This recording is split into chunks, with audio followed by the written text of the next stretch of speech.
자, 안녕하세요, 여러분. 우리 이번 역사 시간 이번에 배울 내용은 지난번에 그 정조에 이어서 사도세자 아니 죄송합니다. 그 세도 정치에 대한 내용 조금 세도 정치가 과연 무엇인가에 대해서 간략하게 설명해 드렸다고 한다면 이번 시간과 아마 다음 시간에는 그 세도 정치의 변화된 모습들 그리고 세도 정치로 인해서 백성들이 어떤 피해를 입게 되는가 이런 내용들에 대해서 여러분들에게 설명을 해드릴 거예요. 만약 중간중간에 이해가 안 되는 부분이 있다고 한다면 질문하시면 바로 답변해 드리도록 하겠습니다. 자, 잠깐 복습 다시 한번 하고 시작할게요. 자, 우리는 조선을 전기, 후기로 나누어 수업을 했습니다. 우리는 지금 어디를 배우고 있다?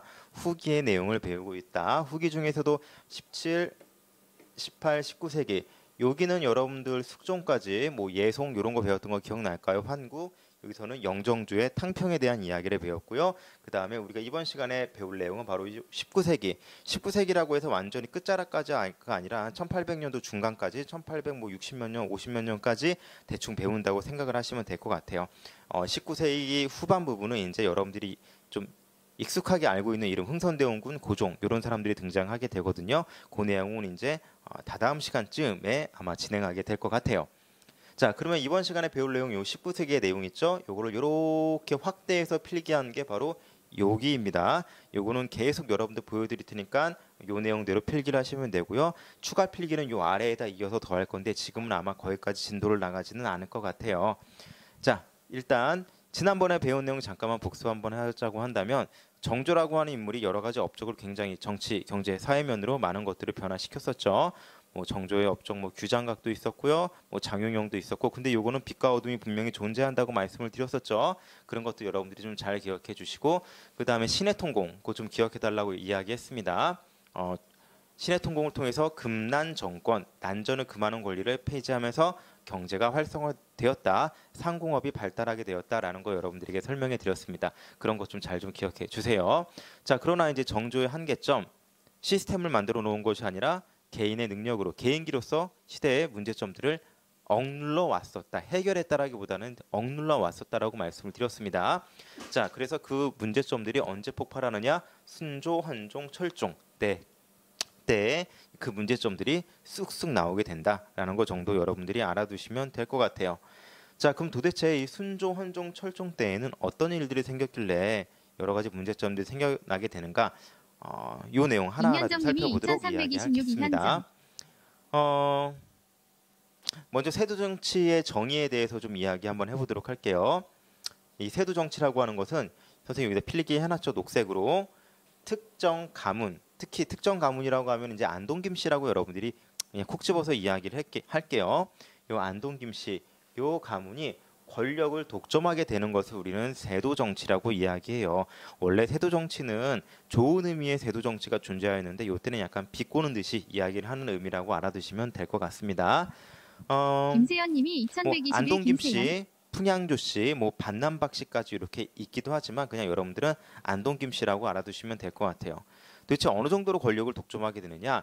여러분들 다시 한번 이야기하지만 뭐 노론, 소론, 남인 이렇게 여러 개의 붕당, 정당들이 있었다고 이야기했었죠. 이 정당들이 권력을 독점하게 되는 경우가 비변사 3사 전랑 자리로 독점하게 되면 굉장히 힘이 세진다고 이야기했었죠. 그러면서 왕들이 이 앞에서 17, 18세기 동안 왕들이 그것 때문에 고생했던 것들을 기억하시면 조금 더 좋을 것 같아요. 그런데 그런 권력 기관들, 왕을 제외한 막강한 권력 기관들을 특정 정당이 독점하는 게 아니라 이제 아예 누가 한다? 하나의 가문이 안동김 씨가 권력을 독점하게 된다. 굉장히 위험하겠죠? 그러면 이것들이 조선의 시스템을 어떻게 무너뜨리고 그 다음에 어떻게 백성들의 삶을 무너뜨리게 되는가 이제 이번 시간에는 그 과정을 배운다라고 생각하시면 될 것 같아요. 자, 이 세도 정치로 인해서 왕권이 약화될 거예요. 그 과정을 설명해 드립니다. 그 과정 중에 정치 기강이 문란해질 거고요. 이 정치 기강이 문란해짐을 틈을 타서 과거제가 엉망이 되고 결국 관직을 사고파게 되는 매관매직이 성행하게 돼요. 그러면서 매관매직을 하면서 그 빈돈을 관직을 산 사람들은 그 빈돈을 누구에게 뜯어내야 된다? 백성들에게 뜯어내야 되겠죠. 하지만 그냥 뜯어내면 깡패예요. 합법적인 불법 말이 좀 이상하죠. 모순된 말이긴 하지만 그렇게 표현할 수밖에 없을 것 같아요. 합법적인 불법을 저지릅니다. 세금을 통해서 백성들의 돈을 뺏어갈 거예요. 우리는 그것을 세계의 세금이 어려워졌다. 삼정의 문란이라고 이야기를 합니다. 자, 기본적으로 세 가지 틀을 잡아서 설명해 드렸어요. 어떻게 왕권이 약해지고 매관매직이 정치 기강이 어떻게 흔들리게 되는가, 그리고 그러한 것들이 백성들의 삶에 어떤 영향을 끼치게 되는가, 이 세 가지를 중점적으로 설명해 보도록 하겠습니다. 자, 그럼 먼저 이제 순조 이야기부터 해보도록 할게요. 순조 때에는 여러분들 미리 선생님 말씀드리지만 이렇게 세 명 왕의 이름을 외울 것까지는 없습니다. 그냥 순헌철 세트로 묶어서 생각하시면 돼요. 뭐 미약하게나마 조심 차이가 있지만 강수빈님이 여기에서는 2221 강수빈. 왕들의 이야기들보다는 이제 신하들의 이야기가 좀 더 많이 나오기 때문에 선생님 일부러 왕들의 이름조차도 좀 파란색으로 작성해 둔 거니까 참고하시기 바랍니다. 순조는요 어린 나이에 왕이 됐었죠. 여러분 지난번에 뭐 정조가 조금 일찍 죽었다라는 이야기 했습니다. 뭐 노안에 가까운 병, 노안 그리고 플러스 알파 뭐 일을 너무 많이 했다라는 것도 이야기했었죠. 순조가 이제 11살의 나이에 왕위에 올랐어요. 근데 김서정님이 정조가 2222 이제 좀 김서정. 불안했었다고 말씀을 전현빈님이 드렸었죠. 2307 내 어린 전현빈. 아들이 뭐라고 할까? 내가 이뤄낸 이러한 것들을 끌고 갈 수 있을까에 대한 고민이 분명히 있었어요.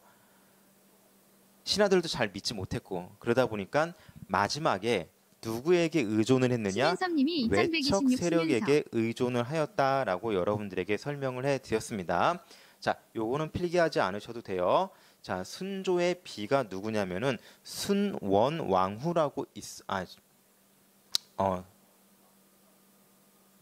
고 있어요. 그런데 이 사람이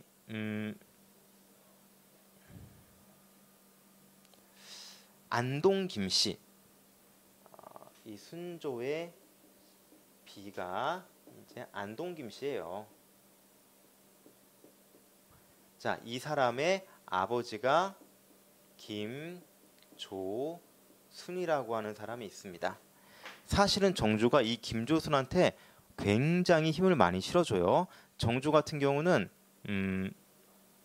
말년에 사실 이 김조순은 규장각 출신이기도 하고 굉장히 공부도 잘했고 정치적인 능력도 빼어났다고 해요. 어렸을 때부터 눈여겨본 정조가 이 김조순을 키워줍니다. 그러면서 자신이 죽기 직전에는 이거 불안한데 내 아들이 이걸 제대로 이어갈 수 있을까? 제대로 할 수 있을까? 안 될 것 같은데 그 불안한 마음에 누구에게 권력을 몰아주게 되느냐? 이 김조순에게 권력을 좀 몰아줍니다. 자, 그럼 이 김조순은 앞으로 어떻게 권력을 장악하게 되는가? 그 내용들을 조금 설명해 드려 보도록 하겠습니다. 그 전에 앞서서 이제 순조가 이제 나이가 11살의 나이에 왕이 되었잖아요. 그럼 11살이면 아직 어린애지. 어린애가 무슨 왕을 하겠어요. 그래서 수렴청정을 해요. 순조가 성인이 좀 나이가 들어서 스스로 정치를 취할 수 있을 때까지.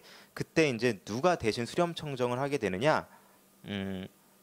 여러분들 혹시 영조가 나중에 한 60대에 좀 재혼을 해요. 열 몇 살에 왕비랑 재혼을 하게 되는데 그 왕비의 이름이 정순왕후예요. 이 정순왕후랑 이제 결혼을 했는데 아직 뭐 정순왕후가 이때까지 살아 있습니다. 이 집안의 큰 어르신이니까 영조의 비, 그러니까 순조로 치면은 뭐 어떻게 되는 거야? 엄마, 할머니뻘 되겠네요. 할머니뻘 되는 사람이 대신 정치를 합니다. 뭐 정조의 정책을 뭐 크게 어기거나 그러지는 않아요. 뭐 드라마 속에서는 가끔 이 정순왕후를 마치 정조를 싫어하는 악의 축처럼 나오게 표현하는데 실록의 기록을 보면 그렇지는 않아요. 거의 드라마틱한 표현을 위해서 그런 식으로 좀 잘못된 표현을 하는 것 같은데 그렇게 오해하지 마시고 뭐 정조의 정책을 몇 가지 이어가고 뭐 잘못된 부분은 또 없애기도 하고 그러기도 합니다. 그런데 분명히 달랐던 건 하나 있어요. 여러분들 우리 그 기억나는지 모르겠지만 노론, 소론, 남인들이 있었습니다. 자, 정조는 고르게 등용하고 싶어 했으나 정순왕후는 노론이 맞다라고 생각을 했어요. 그래서 노론한테 좀 힘을 실어주는 경향은 분명히 있었습니다. 그렇다고 해서 뭐 소론과 남인을 완전 죽여버린다 뭐 그런 수준까지는 분명히 아니었어요. 그런데 뭐 힘을 좀 누르는 정도였지. 무슨 일이 터지느냐? 이 남인이 아예 그냥 박살나게 되는 경우가 생겨요. 그게 바로 이 황사영의 백서라고 하는 사건이 발생하게 됩니다. 이 황사형의 백서라고 하는 건 뭐냐면은요, 이 정조 때 이야기예요. 이제 정조 때부터 이제 순조까지 이제 천주교인들 있죠. 그때 들어오면서 이 천주교인들에 대한 박해가 좀 있었습니다. 그렇다고 해서 뭐 사람들을 죽이거나 그 정도는 아니었는데, 뭐 여러 명을 죽이거나 그런 건 아니었는데, 천주교를 받아들인 한 양반이, 이제 몰락한 양반이죠. 나는 제사를 지내지 않겠다라고 공공연하게 이야기하면서 문제가 되었는데, 뭐 이 사람을 이제 추적하고, 어쨌건 조선이라고 하는 나라는 얘가 굉장히 중요한 나라잖아요.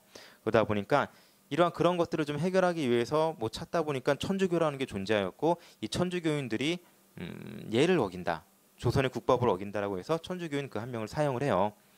그러면서 몇 명의 사람들이 좀 잡혀가기도 하고 그러는데, 그때 이 천주교를 믿었던, 주로 천주교를 믿는 사람들은 남인 계열의 사람들이에요. 여러분들이 천주교라고 하는 것은 예전에는 천주교라고 보기보다는 서학, 뭐 이렇게 불렸습니다. 뭐로 우리는 초콜릿 받아들였다? 민트님이 2204 박정우. 학문으로 받아들였다. 종교가 아니라 여러분들 학문으로 처음에 받아들여요. 그런데 이게 남인들의 입맛에 굉장히 맞는 내용들이었나 봐요. 참고 삼아서 여러분들이 이제 뭐 기독교 뭐 이렇게 이야기하는데, 여러분 크리스트교를 한자로 차으면은 기리스도, 그 기리스도를 붙여서 기독교라고 이야기한다라고 알아두시면 될 것 같아요. 어쨌든 이 천주교, 천주라고 하는 건 뭐예요? 하늘의 주인이잖아. 그러니까 하느님을 뭐 모신다라는 표현이 좀 그러네. 믿는 그런 종교. 하지만 우리는 처음에는 천주학, 서학 이런 식으로 학문으로서 받아들였던 거예요. 근데 어쨌든 노론과 소론에 비해서는 분명히 몰락했었고, 예전부터 많이 중앙에서 멀어졌던 사람들이다 보니까 이러한 것들을 좀 더 일찍 받아들이게 되고, 또 천주교에서 이야기하기로 또 모두가 평등하다라고 뭐 이렇게 이야기를 하니까 이런 것들이 남인들의 입장에서는 꽤 매력적으로 들렸어요. 그러다 보니까 남인 출신의 사람들이 이걸 많이 공부하고 믿었는데, 아까 이야기한 제사 문제로 일단 좀 슬쩍 밀려나게 됩니다. 사실은 정순왕후도 여기까지 하려고 했었는데, 문제는 뭐냐면 이때 이 황사형이라고 하는 사람이 너무 열받는 거야. 열받아가지고 교황에게, 로마 카톨릭 교황에게 편지를 씁니다. 교황님, 우리 프랑스 군대, 외국 군대 좀 보내주세요. 그래서 조선을 정벌해서 종교의 자유를 찾을 수 있게 해주시면 우리가 협조하겠습니다라고 이야기를 해요. 이걸 어떻게 바라봐야 될까? 종교의 자유를 위해서 나라를 서양에, 외국에게 팔아먹는 행위라고도 볼 수 있겠죠. 그러다 보니까 이제 사람들이 이 천주교, 이게 사실은 이 편지가 물론 간다 하더라도 진짜로 뭐 쳐들어 올 리도 없겠지만, 그 편지가 가는 도중에 걸렸습니다. 조정에서 난리가 나고 여론도 굉장히 안 좋겠지. 천주교의 교리가 어쨌든 간에 서양에게 조선이라고 하는 나라를 넘기겠다라고 하는 그 메시지가 전달되게 되자, 서학은 나쁜 학문, 나쁜 종교, 외세를 끌어들이려고 하는 그런 종교로 인식하게 돼요. 굉장히 이미지가 안 좋았죠. 그러면서 이때부터 이 천주교인들을 굉장히 탄압을 해요. 많은 사람들이 이때 죽입니다. 이게 바로 황사형의 백서, 황사형이 쓴 편지로 인해서 문제가 생겼다라고 이야기를 하는 거예요. 이 것으로 인해서 무슨 문제가 생기느냐? 여기에 연루되었던 남인들이 싹 다 정리가 돼요. 정순왕후가 이 정도까지는 내가 안 하려고 했는데도 불구하고 워낙 불길이 거셌죠. 특히 이 노론 세력들이 남인들을 가만두지 않았거든요. 노론과 남인은 또 사이가 또 안 좋을 수밖에 없는 게, 남인 입장에서는 사두세자를 다시 띄워주고 싶어하고, 기억나죠? 정조의 아빠, 죽은 아빠. 노론 입장에서는 안 돼, 그럴 수 없어, 사두세자가 어떻게 누르려고 하는 사람들이에요. 그걸 통해서 남인이 권력을 잡느냐, 노론이 권력을 잡느냐, 이런 문제도 분명히 있었거든요. 이참에 사두세자 문제 자꾸 건드리고 있는 남인, 잘 됐어, 확 다 찍어 누르는 거죠. 자, 이렇게 돼서 남인들이 엄청나게 피해를 받게 됩니다. 자, 이러한 피바람이 한 차례 불었어요. 이 황사형의 백서와 같은 사건들은 조금 이따가 또 종종 등장하게 될 겁니다. 그래서 우리가 처음에 이 카톨릭 받아들이기 어려웠던 거고, 그리고 서학 아우 너무 안 좋아. 그러니까 우리만의 학문을 찾자. 서학의 반대말이 혹시 뭐가 될까요? 라고 생각할 수 있겠죠. 서학의 반대말 동쪽이니까 동학이 등장하게 되겠죠. 서학의 반대하에서. 근데 처음에 서학은 우리에게, 그러니까 기독교 혹은 이제 카톨릭은 우리에게 조금 더 부담스럽게 다가왔었다라는 거 말씀을 드립니다. 어쨌든 이 황사영의 백서로 인해서 남인 계열의 사람들이 사라지게 되고요. 거의 다. 그 다음에 이런 그 빈틈을 타서 누가 또 쓱 들어오느냐. 그동안 숨죽이고 있었던 정조가 힘을 빡 실어줬었던 이 김조순이 딱 들어옵니다. 어떤 문제를 가지고 들어오느냐. 이 김조순의 딸 순조의 비죠. 사실은 이 노론 계열의 사람들이 이 순조의 비를 드리는 거에 대해서 사실은 좀 태클을 좀 걸었어요. 뭐라고 말을 했는데 뭐 정조가 그냥 넘어갔죠. 뭐 김조순에 대한 믿음도 분명히 있었고요. 그런데 이러한 풍파가 싹 지난 다음에 김조순이 이 얘기를 다시 꺼내는 거예요. 어떻게 당신들이 감히 왕비를 함부로 이야기하고 왕비에 대해서 니들이 막 결정하는 거에 대해서 그렇게 말할 수 있냐라고 이야기를 했습니다. 자, 당연히 비의 정통성, 지금 또 순조의 비가 되었으니까 뭐 노론이 사실은 할 말이 없어요. 근데 이때 노론이 성급하게 뭐라고 할까? 이야기를 꺼내요. 이것을 타개하기 위해서 갑자기 또 사두세자 이야기를 꺼내버리는 거야. 되게 뜬금없는 이야기지. 이제 국면 전환을 하기 위해서 다른 이슈를 던져준 건데 오히려 그게 사람들에 의해서 역풍을 맞게 되고 노론도 이때 이 김조순에 의해서 결국은 아웃이 됩니다. 그 복잡한 과정까지는 여러분들이 알 필요는 없는데 어쨌든 이러한 과정을 통해서 노론도 사라지고 뭐 서로는 워낙 힘이 없었고 남인도 사라지게 되고 그 빈자리를 누가 차지하게 된다? 김조순. 그리고 나중에 그의 아들들 안동 김씨 세력들이 그 권력의 빈 공간을 차지하게 될 거예요.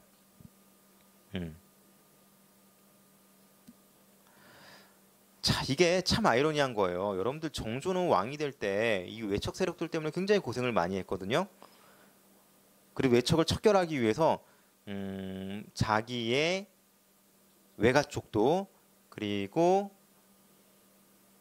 뭐 정순왕후 계열이긴 하지만 그쪽도 외관이니까 자신의 뭐 양할머니 계열의 외가 쪽도 진짜 다 박살을 내버렸거든요.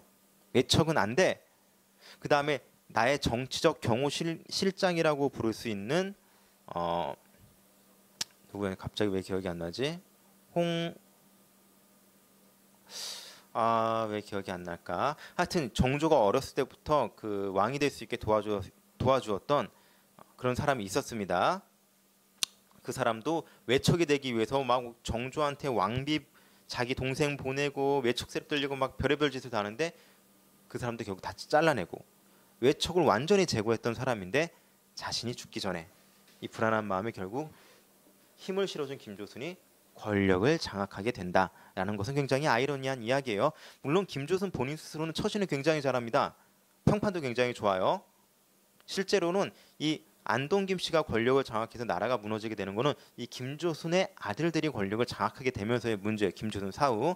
지금 뭐 어쨌든 그 과정을 설명해 드리는 거니까 어쨌든 김조순이 권력을 장악하게 되고 그의 아들들이 스물스물 올라오고 있을 때 또 어떤 사건까지 터지느냐?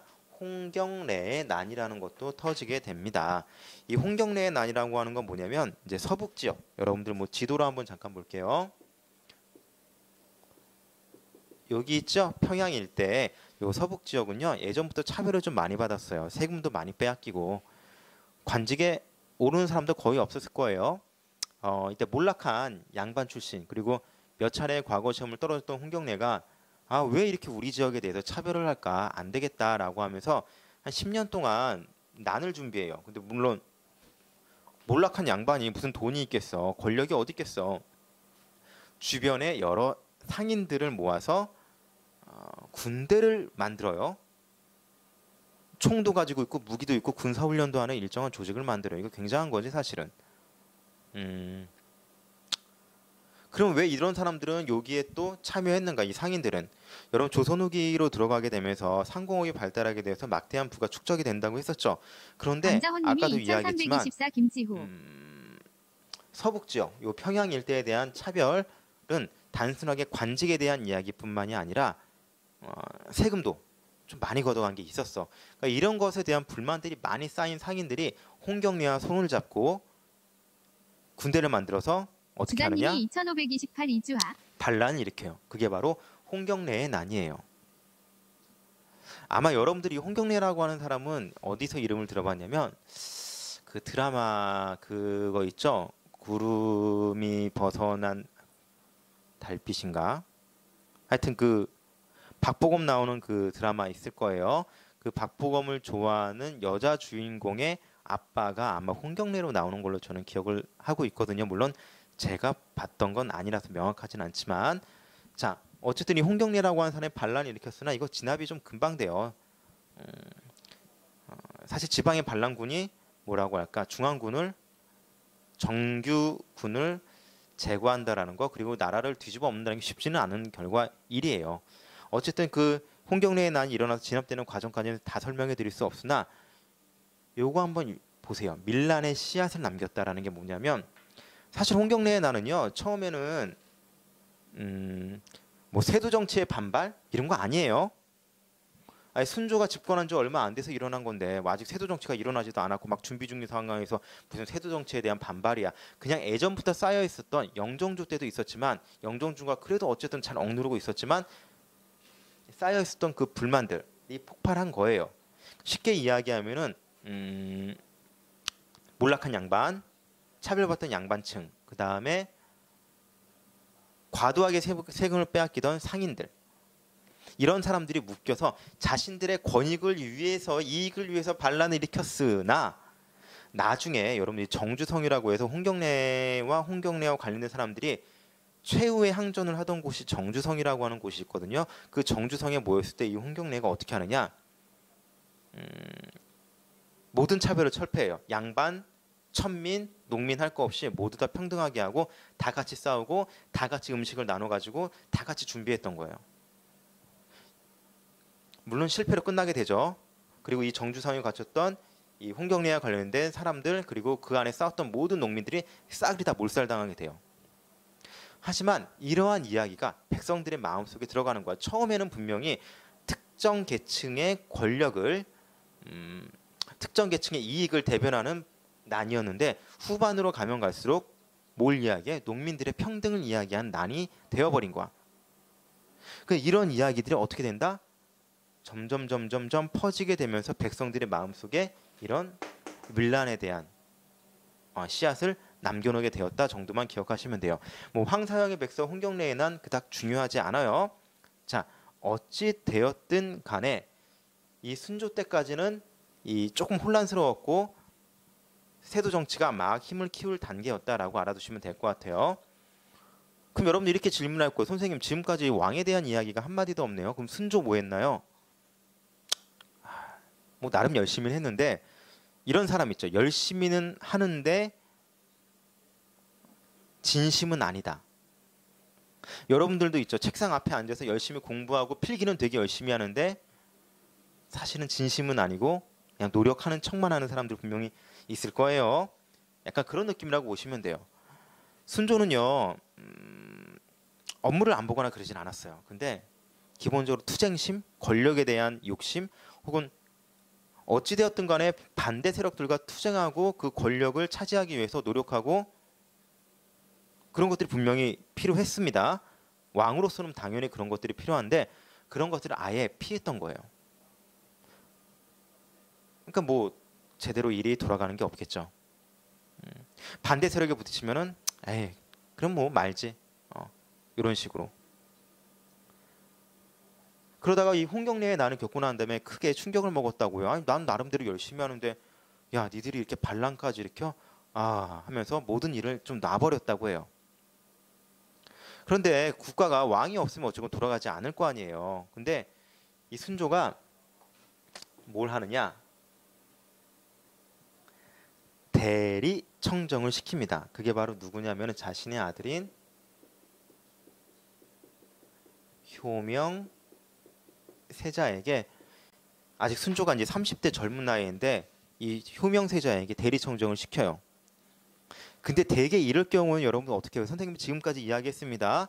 왕이 자신의 아들에게 대리청정을 시키게 되면 신하들이 어떻게 해야 돼? 전하 아니되옵니다. 이 명을 거두어 주소서 막 땅을 치면서 그냥 난리를 쳐야 돼. 근데 효명세자가 대리청정을 할 때 반대하는 사람이 별로 없고 오히려 환영을 했대요. 그 정도로 순조가 업무를 제대로 보지 않았고 효명세자에 대한 기대감이 컸다라고 하는 반증이기도 하겠죠. 참고 삼아서 요 효명세자가 여러분들이 알고 있는 그 구름이 그린 달빛, 제목이 명확하게 기억이 안 나가. 하여튼 거기에 나오는 그 박보검이 바로 효명세자예요. 아마 그때 이미지를 조금 생각해 주시면 될 것 같습니다. 그 드라마 보신 분들은. 자, 이 효명세자는요 대리청정을 하면서 과감하게 여러 문제점들을 해결하려고 노력을 많이 해요. 왕권 강화의 목적을 두고 그 다음에 이런 잘못된 부분들을 잡으려고 막 노력하는데 몇 년 있다 바로 죽어요. 병들어서 죽어요. 업무를 많이 했나 본지 지병이 있었는지 정확하게 알 수는 없지만 어쨌건 일찍 죽습니다. 그리고 순조는 연달아서 자신의 딸들도 또 다 죽어요. 괴롭다. 힘들죠? 그런 마음의 병과 여러 가지 업무적 과중으로 인해서 결국 순조도 일찍 죽습니다.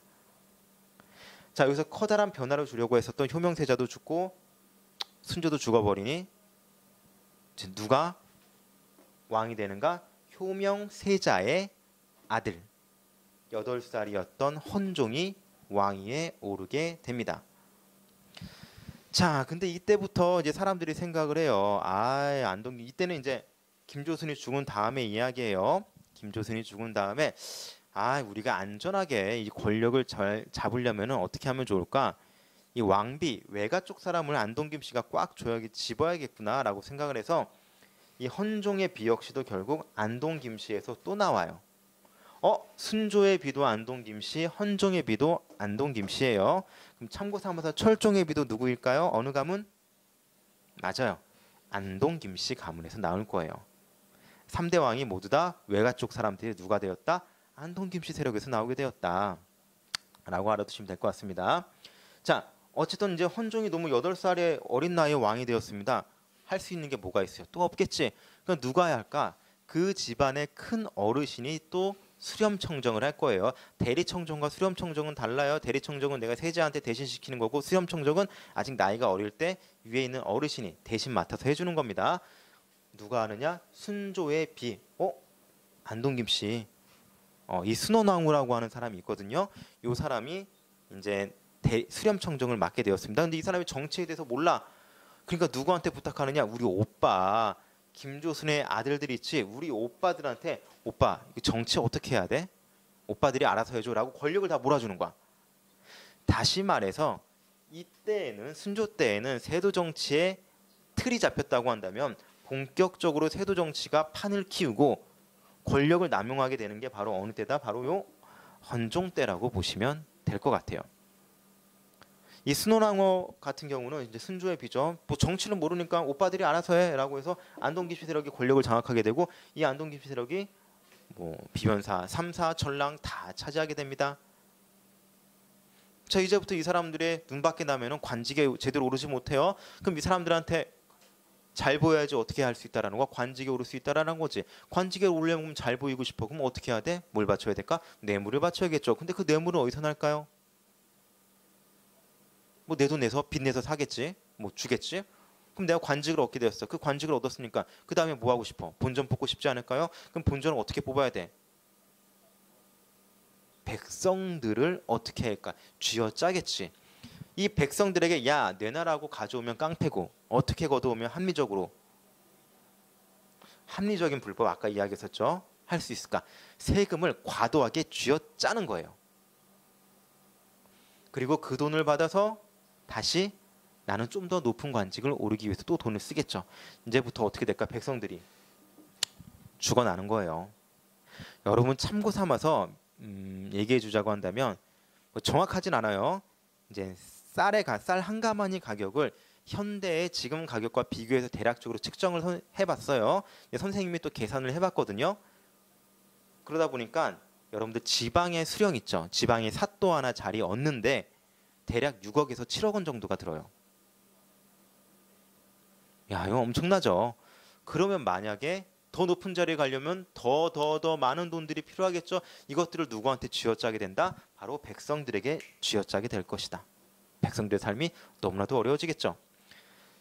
자, 이때부터 이런 것들이 시작이 돼요. 근데 선생님이 여기에다가 안동깁씨, 풍양조씨가 대립을 하였다라고 이야기를 적어놨습니다. 자, 헌종이 이제 19, 20살이 될 때쯤에 눈을 뜬 거야. 요거 안동깁씨 요거 안 되겠는데?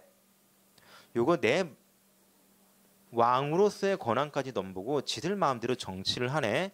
안 되겠다. 내 정치를 해야겠다라고 이 헌종은 생각을 했습니다. 그러면서 이제 자신의 이제 효명세자죠. 요 사람의 비는 아빠의 비는 이제 풍양조씨 가문 계열이었거든요. 요 사람들을 끌어들이면서 안동김씨 세력들을 견제하고요. 그러면서 자신이 제대로 갖지 못한 정보들을 얻기 위해서 막 사람들을 암행어사도 파견하고 막 준비하고 그래서 이 안동김씨의 간담을 서늘하게 한 거야. 여러분 내가 다시 한번 이야기하지만 신하들의 권력을 독점했다고 해서 결국 차지할 수 없는 자리는 뭐예요? 왕이죠.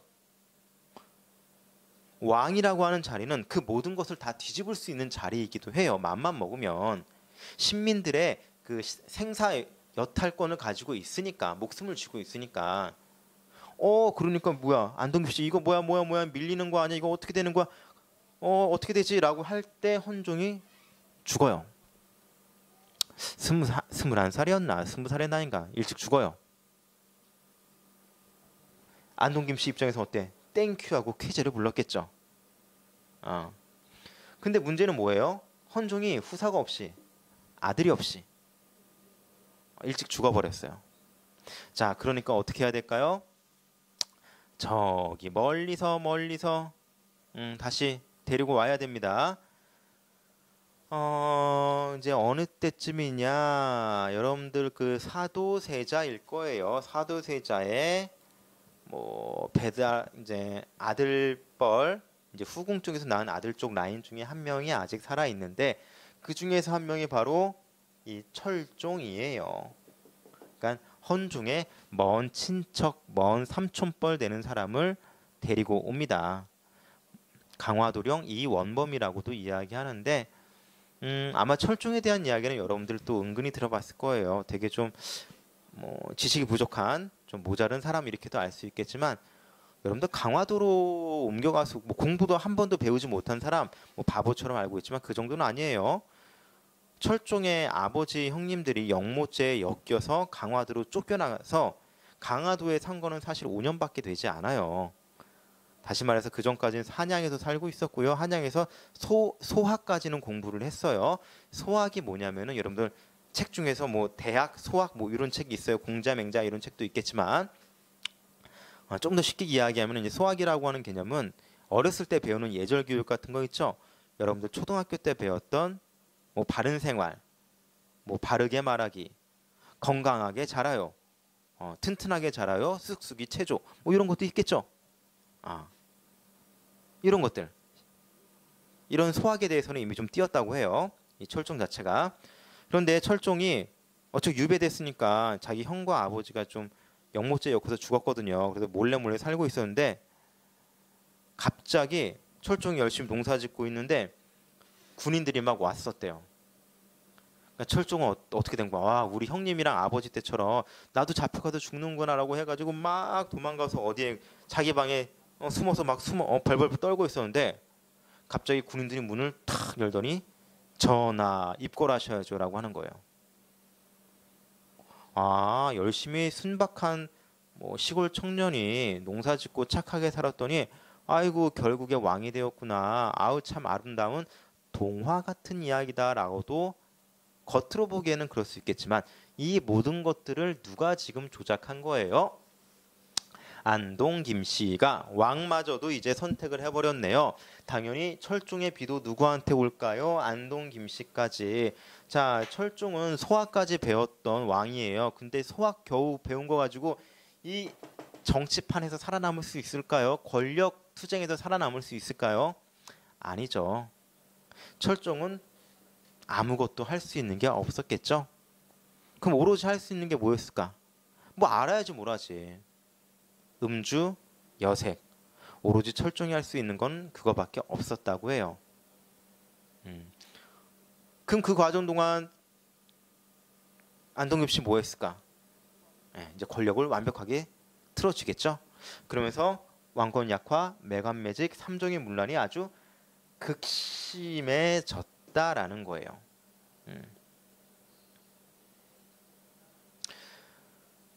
이게 권력이 꼭 독점하면 물론 나쁜 일이 더 많이 일어나긴 해요.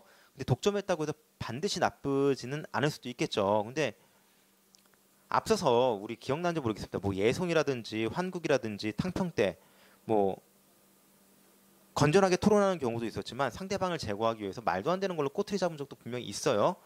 그래도 그때는 적어도 뭘 했느냐? 남인이든 노론이든 서인이든 권력 투쟁을 하는 과정 중에서도 일은 했어. 그러니까 국가를 운영하는 일들은 해내면서 상대방을 밀어내는 투쟁이 있었던 건데 이때는 아예 그런 일을 안 해요. 오로지 뭐만 자신의 권력과 자신의 부를 쌓는 데만 이 안동 김씨 세력들이 혈안이 되어 있었습니다. 내치는 말할 것도 없고요. 외교도 엉망이었습니다. 외교는 어느 정도로 엉망이었느냐? 여러분들 혹시 아편 전쟁이라고 혹시 들어보셨나요? 자, 보세요. 이제부터는 세계사에 대한 이해도 분명히 필요하게 되었습니다. 자, 이제 이 아편 전쟁에 대해서도 조금 이야기를 해드리자고 지금은 못하겠구나. 다음에 해드릴게요. 어쨌건 쉽게 이야기하면은 청나라가 마약을 안 샀어. 영국으로부터. 영국이 왜 우리 마약 안 사라고 해서 쳐들어간 게 아편 전쟁이에요. 선생님, 영국은 신사의 나라 아닌가요? 아니죠. 이거 생양아치예요. 앞으로 이 생양아치 짓을 훨씬 더 많이 하게 될 거예요. 마약 안 산다고 두들겨 팼습니다. 자, 근데 이때 청나라가 완전 박살이 나요. 기본적인 무기의 차이가 엄청나거든요. 여러분 이제 뭐 냉병기, 열병기 이렇게 이야기하는데 이제 냉병기는 그냥 무기, 쇠로 만든 걸 이제 차가운 무기들 냉병기라고 이야기하고 이제 열병기라고 하는 것은 화약, 폭탄 이런 것들이 등장하게 되거든요. 이제부터 열병기의 시대예요. 막 터지고 근데 아직 청나라는 기병대 중심이다 보니까 나중에 자세하게 한번 설명할 거예요. 박살이 납니다. 근데 이 소식을 들은 조선도 불안할 거 아니야. 그래서 이걸 좀 알아보기 위해서 청나라도 갔다 오고 났는데 갔다 와서 보고하는 내용이 뭐냐면 별거 없더라. 청나라가 잘할 것 같고 우리는 또 가난하니까 굳이 우리나라까지 쳐들어올 것 같진 않아. 그냥 넘어갑시다. 라고 하는 게 이 세도 정치 가문들의 외교에 대한 태도였습니다. 너무 한심한 이야기죠. 백성들을 쥐어짜고 외교는 형편없고 왕은 할 수 있는 것들이 없고 결국 철종도 일찍 죽죠. 자, 그러면 이제 또 다음번에는 그 후사에 대한 이야기를 할 수밖에 없겠죠. 그 다음 왕위를 이제 정해야 돼. 당연히 안동김 씨가 정하고 싶겠지. 그런데 여기서 약간 안동김 씨와 반대되는 인물이 등장하게 될 거예요. 바로 이때 등장한 인물이 고종 그리고 그의 아버지 흥선대원군 이하응이 등장하게 될 거예요. 그러면서 어떤 개혁이 일어나게 되는가는 다음 시간에 좀 더 자세하게 설명해 드릴 거고요. 자, 여기까지 이야기했으면 이제 순조, 헌종, 철종 시대를 거쳐서 세도 정치가 어떻게 되었는지 설명해 드렸습니다. 특히 철종 때에는 이 삼정의 문란, 이 세도 정치가 가장 극심할 때였고요. 그러면서 진주 지역에 밀란이 많이 일어났다. 그냥 알아만 두세요. 밀란이 엄청나게 많이 일어났다. 삼남 지방, 충청, 전라, 경상 요 일대 삼남 지방에서 엄청나게 많은 반란들이 일어나게 되었다라는 거 정도 알아두시고요. 참고 삼아서 이때 동학이라고 하는 종교도 슬금슬금 등장하게 될 거예요. 이 내용은 나중에 동학 농민운동 이야기할 때 좀 더 자세하게 설명해 드릴 겁니다. 자, 일단 여러분들이 여기까지만 수업을 하고요. 다음 시간에는 뭐 할 거냐면 여러분들은 필기를 하시고 그대로 하시고 이렇게 밑줄을 한번 그어보세요. 요 아래에다가 도대체 그러면 삼정의 문란이 무엇인가? 삼정, 세금 세 가지에 대해서 선생님이 다시 한번 설명을 해드릴 거예요. 다음 시간에는. 자, 조금 어려운 내용이 되겠죠? 세금 이야기하니까 잘 들어두셔야 됩니다. 그래서 아예 이번에 선생님 매번 이야기 한번 정리해 줄 거예요. 정리해 줄 거예요. 라고 하면서 세금 이야기를 하다가 멈추겠습니다. 이번에 완벽하게 다시 한번 세금 이야기 정리할 겁니다. 여러 번 이야기했었죠. 반복하다 보니까 익숙해질 겁니다. 삼정은 세금 3개예요. 이 세금 3개가 어떻게 엉망이 되는가 다음 시간에 요 아래에다가 필기를 해드릴 테니까 그렇게 알아두시면 될 것 같습니다. 자, 오늘 배울 내용 정리 한번 해보겠습니다. 세도정치 특정 가문의 권력을 독점하게 되었다. 어떤 사람들? 안동김 씨가. 이때부터 스물스물 일어나더니만 언제 정점을 찍었다? 철종 때. 결국 누가 피해를 본다? 백성들이. 백성들이 왜 피해를 본다? 세금을 빼앗아 가니까 쥐어짜니까 다음 시간에 배울 내용은 뭐다? 이 세금을 어떻게 쥐어짜는가? 삼정의 문란이 무엇인가? 그것에 대한 내용들을 설명해 드리도록 하겠습니다. 자, 그럼 여기까지 수업 마무리 짓겠고요. 여러분들 모두 다 수고하셨습니다. 다음 수업은요. 라이브 수업이 아닌 녹화 수업 필기하는 내용으로 정리해 드릴 테니까 그렇게 알아두시면 될 것 같습니다.